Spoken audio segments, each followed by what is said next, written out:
Well, look, we are most certainly uncensored on this show, and I want to give you the time and the platform to really explain yourself, because I think that sometimes sound bites about people, perhaps taken out of context sometimes, can create a very distorted view of what a person really thinks.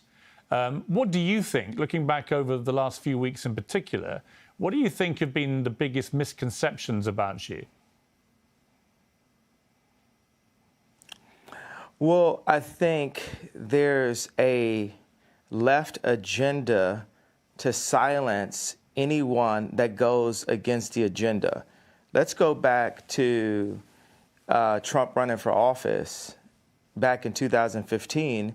Everyone that was around me in my industry, in the entertainment industry, told me that my life would be over. I would be on the wrong side of history. I've even had threats to my life for wearing the Trump hat. And it even ended up in, destroying my family and also making it where I have to raise my children differently because I actually am a person that's classified as black. I classify myself as Jew, but a person that's classified that had been given that title in America as black, in America, that I'm supposed to stay in a block of a vote. You never heard the term white vote. So why is there a term black vote? How is that okay? It sounds just as racist as a black drinking fountain. And my dad, called me and said, the thing that the left fear about Ye or makes me the most dangerous is I'm rich. And that's the point.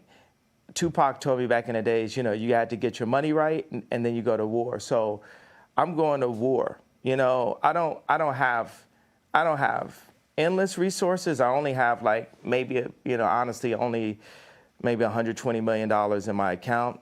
But what I'm not going to let happen is I'm not going to let my kids take over Yeezy someday and have a boardroom telling them what to do and talking behind their back. I'm not going to let that happen to my children. So I have to fight right now.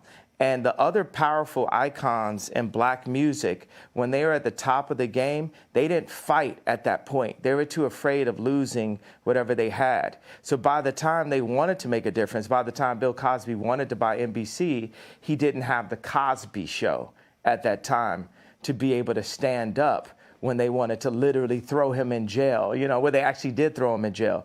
So people have to understand just the bravery.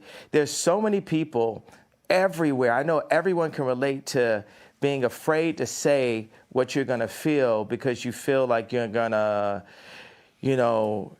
lose something. So whether you agree with me or not, I believe people are going to feel the fact that someone is brave enough to say something.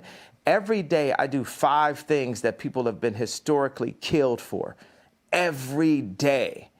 And it's just, I want to prove, first of all, I am Jew also. The 12 lost tribes of Hebrew. Do the math. Do your research on it. We have got our culture ripped from us and then told we were just simply void of color, which is another definition for black. But if we knew we were a culture and knew we were a people, the way the Jewish people know, then we wouldn't abort ourselves. We wouldn't shoot each other dead in the streets and then rap about it. We wouldn't brag about, having sex with each other's wives. We would keep our families together and we would do business together. The most dangerous place for a black person in America is actually in our mother's stomachs, because 50% of black deaths a year in America is abortion currently. I mean, I can keep going, but I want to make it, hey, boom, ask me questions, let's go. I don't